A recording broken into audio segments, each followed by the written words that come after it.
መኪናዋ የ2001 ሞዴል ቱክሰን መኪና እንዴት እንደምታ ሃይ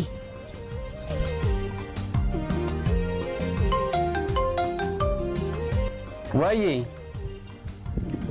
እንዴው 100,000 200,000 300,000 ድረስ 100,000 መኪናዋ የ2001 ሞዴል ቱክሰን መኪና እንዴት እንደምታ እንዴ ቱክሰን መኪና አው ምን ነው አግኝታል? ኧረ አላገባም ጥሩ ሰው እየፈለኩኝ ነው። እኔ ጥሩ ሰው ነኝ። ይገርማል እቤት ራሱ ጥሩ ሰው ነው የሚባል። ኧረ እባክሽ እውነት? አይ ደስ ይላል በጣም። እና መኪናን አናያትም አትወስደኝም? አለች ቅርብ ነች እንዴ? እንዴ ኧረ ቀስ እንዴ ጥር ላይ ነው ሰርጋችን የምናደርገው።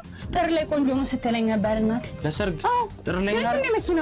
አዎ እቺ ታምራለች። አዎ ግን ይሄ ምንድነው? ይሄማ የኔ ቆንጆ ግርማ ኦንላይን የመኪና እኮ ብቻ ነው የመሰለች መኪና በ3000 ብር እየተቆረጠ ነውና እኔም ቆርጫለሁ። ድለኛ ስለሆንኩ ይደርሰናል ብዬ ነው የኔ ቆንጆ።